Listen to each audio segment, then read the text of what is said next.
Hello and welcome to this week's Used Car Heaven, where we thought we'd move out of the concrete jungle and into the great British countryside on a glorious summer's day.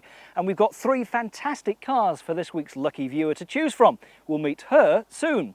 Also on this week's programme, Simon Hughes, the car doctor, is back in the surgery, and there are more insider tips on the trading post, all coming up very soon. But Lyndsey is our lucky viewer this week, and there'll be no sitting on the fence for her, we hope. And that was Lyndsey in her bright blue Golf. Let's go and meet her.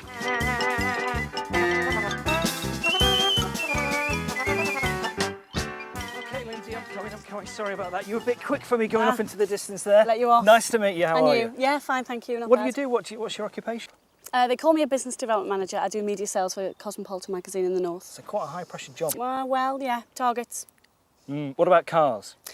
Big passion of mine. You like them, do you? I do, absolutely, yeah. Should have been a bloke, I think. So what about these Golfs then? Golfs, in principle, I don't mind. This particular one, no. Why not? The colour. You don't like jazz blue? Not at all. I don't mind it, but well, maybe it'd be better if it was a GTI version or something like that. I agree, absolutely. Bigger wheels and all the rest of it. Yeah, I could live with that, I think. So you're looking to get rid of this? Yes. And what do you fancy, do you think? Well, my favourite car is a BMW, so ideally a BMW, but anything that I can get within my budget, which will look a little bit different, nothing quite as basic as this, with a bit of oomph. I think we found three rather interesting cars for you to choose from, which you'll see in a minute, but I mean, what sort of budget are you looking to spend? My car allowance when this goes back will be about £500 a month, so... We reckon about £13,000–14,000. Yeah. So it's a reasonable budget. Yeah, you can get plenty for that. Come and see the three cars we've got for you. I shall.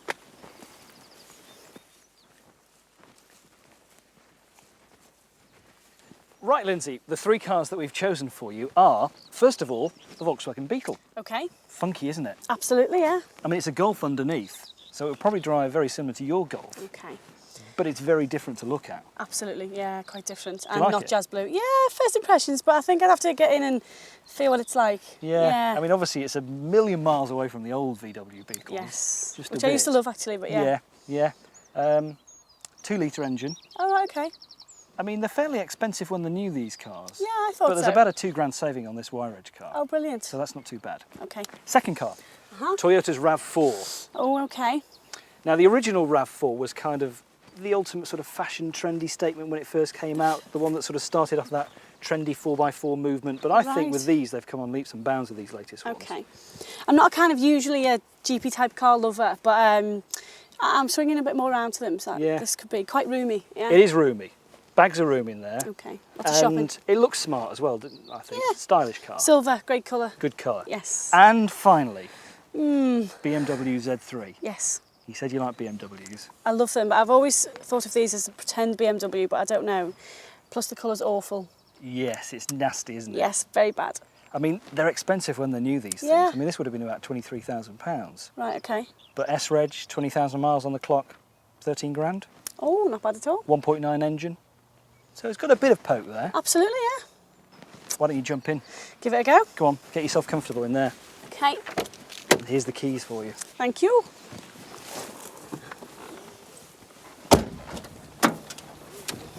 Right, let's see how she goes.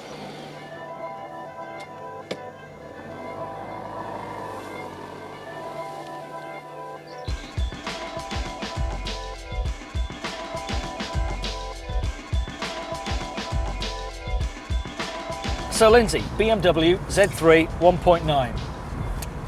How's it feel to drive?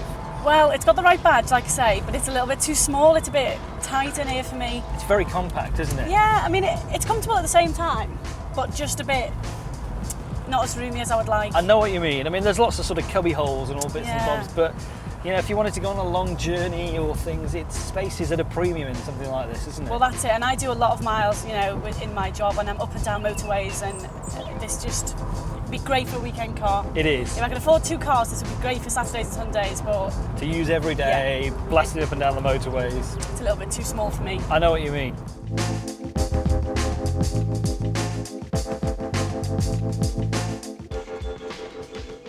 So you wanted something with a bit of image and a bit of street cred, and I reckon that's got to help you just that bad. BMW. I mean, it is the ultimate driving machine after all.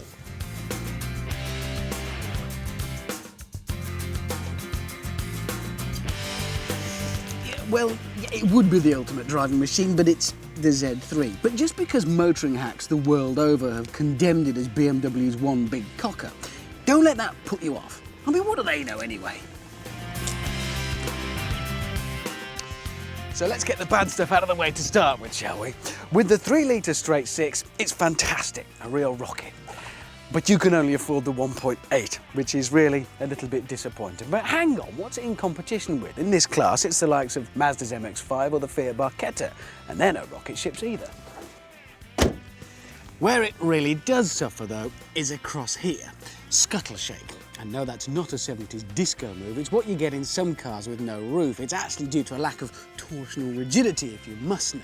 The result is a lot of shake, rattle and roll across the dashboard. So no Formula One style driving antics here, please.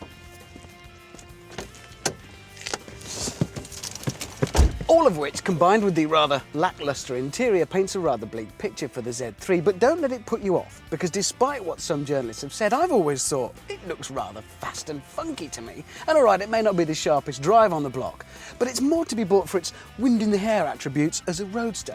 And if this green colour is just a little bit too lurid for you, and it is pretty lurid, and you're feeling a bit too ashamed to be seen, well,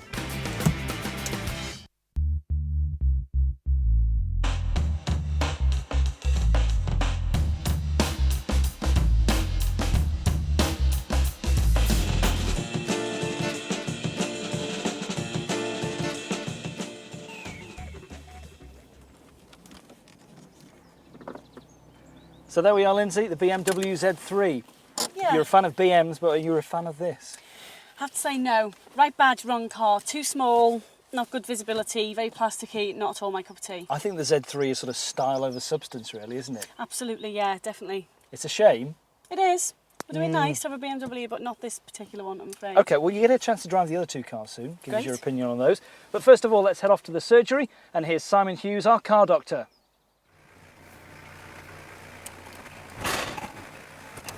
Well, big business at the moment in garages are clutch cables or clutch problems on French cars, particularly the Peugeot range, Peugeot 306s, 406s, 206s, etc., and pretty much all of the Citroën range as well. And the problem being that your clutch seems to go. And it's a very common problem, similar part spin problem, shared part, whereby a plastic clip that connects the clutch cable onto the pedal breaks. Now the clip itself is quite cheap, it's only about £6, but the problem, the actual call-out charge and the repair and the risk of getting a clutch sold to you that you don't need is avoidable. And it's actually quite a biggish job in some cases, because on the Peugeot range you can unbolt the pedal and sort of almost do it at the side of the road. On the Citroëns it's a workshop job where you've got to take the entire pedal box out and do a bit of grinding and drilling to replace it. Now the reason I'm telling you this is because you could quite easily be had by a garage, because if your clutch pedal goes to the floor, you could be sold a clutch unnecessarily. But if you know that this is going to happen to you at some stage in your car's life, then maybe you could get it replaced beforehand in the garage next time you're having a service. It should only take about an additional hour's labour, and I strongly suggest for £6 worth of part and an hour or so's labour on the service, you could save yourself considerable expense stuck at the side of the road. Thanks, Simon. Our car doctor will be back at the same time next week. Well, this week's lucky viewer is Lyndsey. She's already had a chance to drive the BMW Z3. A Toyota RAV4's coming up soon, but your chance to drive the VW Beetle. Yep. Pop in, let's go for a spin.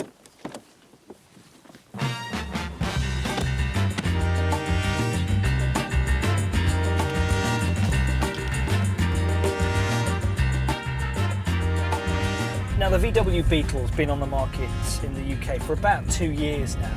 Oh, right, okay. And I mean, I can remember, I was lucky enough to be in America when this thing was sort of launched at one of the motor shows there. And everybody was just amazed that they'd actually decided to pretty much copy the original Beetle. Bring it back, I really, mean, it's isn't it? great, Yeah. but it looks great, doesn't it? Yeah, I didn't think I'd like it as much as I think I do. Yeah. I didn't think I would, because I thought it was kind of pigeonholed little car for I know. a certain type of person, but no, it's really quite cool. Look at this. A little vase. I've heard so much about Yes. these. Now, yeah. when they originally brought that, you actually had to pay about £15 for one of those vases as an extra. But look, I mean, Fantastic. imagine every morning, you know, before you set off to work, you go into the garden, you pick some flowers, you put it in your vase, and does that not cheer you up? Cheer me up on a when Monday you're driving morning. to work? Or not? Absolutely, yeah, definitely.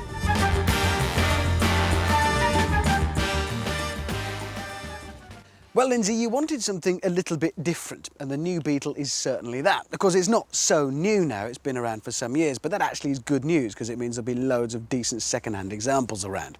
But just like the old Beetle, that image is very much a case of, well, you'll either love it or you'll hate it. Of course, that is about all it has in common with the old Beetle. Other than that, it's very much a new car, for a start. Yeah. No engine, that's where it would be. It's in the front, far more conventional layout, but you do get a very handy boot space. While we're here though, it's worth pointing out one of the Beetle's shortfalls, and that is, for rear passengers, that's where their head will be. Ooh, it's gotta hurt. Of course, on the plus side, whilst it is very much a different looking car, it's actually very standard. It's a VW, so it's not going to break down. You get all the usual VW advantages of long life and durability. And in fact, it should be pretty familiar territory to you, because underneath all of this, it's a Golf, just like yours.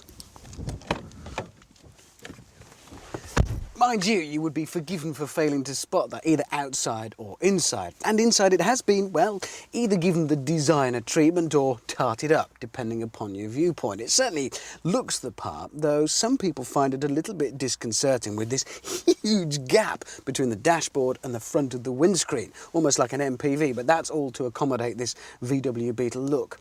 To drive, I've always found them a little bit clumsy and ponderous. Despite being based on a fantastic platform like the Golf, it's rather vague, and partly that's because of the shape. It's difficult to tell where the front wheels are. But then the Beetle is not a car you'd be buying as a sports car, I guess, so we can probably forgive it if it looks this pretty. Now, one of the criticisms of these cars is that they've been fairly expensive, a bit on the pricey side. Yeah. When they first brought them out, there was a big difference in, you know, the price that we were having to pay in the UK compared to the price in America and around the rest of Europe. So they have brought them down a bit in price. I mean, this when it was new was just over 14 grand, and now it's just over 12. And it's only done 9,000 miles, isn't it? So it's a bit of a saving, but it's practically new. It's only a wire edge car, so you've still got all the warranty, the balance of 3 years warranty and everything. Do you think it'll have the same effect as the old ones did? Will we be collecting these in 10 years' time? I doubt it.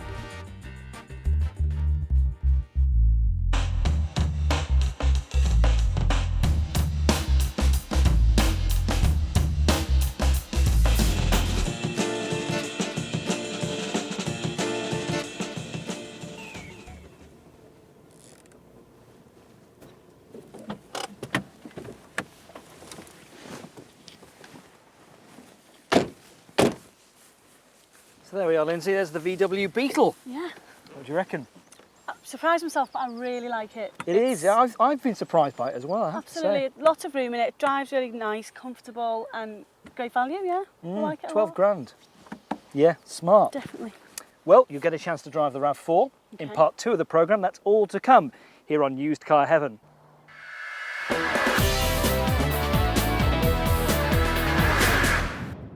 Hello and welcome back to part 2 of Used Car Heaven. This week's lucky viewer Lyndsey's already had the chance to drive the BMW Z3 and the Volkswagen Beetle and be mildly impressed by both of those cars, but in different ways. But what about Toyota's RAV4? She'll be driving that soon, and we'll find out her impressions on that as well. But if you had a budget of £13,000 or £14,000 to spend, what other cars could you go for? Here's Richard Hammond with an alternative suggestion. So, you want something funky, groovy, urban and chic? I'd suggest you gave some serious thought to this.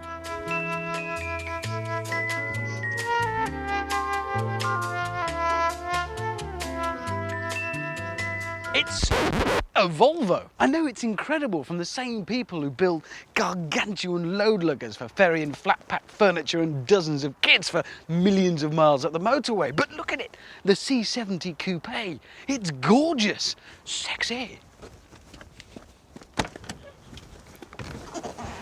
Just think of all the fun you could have telling your friends you drive a Volvo and then pitching up in this glamour machine that looks like it's come straight off a movie set. And of course, it's a Volvo, so when you're inside, you are perfectly safe as if you'd stayed at home in bed. Underneath, it's based on the same platform as you'd find under the V70, which is the classic Volvo estate. Big, in other words, which explains why for a coupe, the C70 is a big un and not some tiddly little coupe. It's no tiddler in the engine department either, with a 2.4 litre petrol unit mated to an automatic gearbox, so you get the best of both worlds, performance and comfort and ease of use. Amazingly, Lyndsey, this particular example just sneaks into your price bracket with just 23,000 miles on the clock, and in a Volvo that's the equivalent of getting it out of the garage and putting it back in again. Once. In fact, if what you're after is something that gives a bit of exclusivity, a bit of style, also some safety and practicality and all the funkiness you could need, the C70 is good. Very good. So good, in fact, I've decided you can't have it.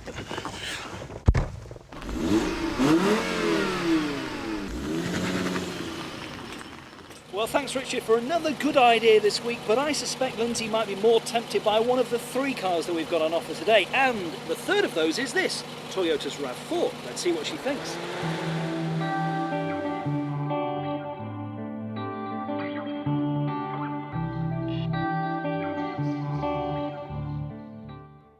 What do you reckon to this? This would have been the car I would have thought I would like least saw it, but Really? I'm quite comfortable in it, and it's quite an easy drive, and I like the seating position. It's nice being high up, isn't it? Yeah, definitely. It's almost like driving a van. It's quite nice. Yeah. I feel quite comfortable in it. It is a nice comfortable ride, isn't it? Yeah, quite light. The only thing I would say is that initially the look of the car from the outside is not something I would usually go for, because I'm more of a sporty looking kind of girl. I kind of think with the RAV4 that it's perhaps a sort of 4-wheel drive car that more people would consider, rather than having, say, a Land Rover Freelander, which maybe hasn't got the same sort of image and is more of a family car.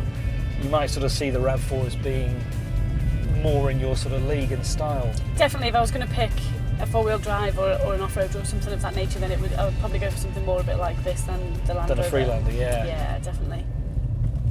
The RAV4 is generally pretty expensive as a second-hand buy, and that's because they hold their value very well. And that is because, well, they're actually very, very good. This newer RAV4 is slightly sharper looking than the older version, but still retains that funky, fun feeling. What you're actually getting, despite being quite a good-looking and fun car, is a huge amount of practicality. You've got estate car accommodation inside and some off-road ability. But just like most sports cars are never stretched to the limit, most off-roaders never tackle anything more arduous than the curb outside the wine bar or the school run. Being a Toyota, of course, it will be utterly reliable, so you'll never have to push it just as well, because it's pretty big.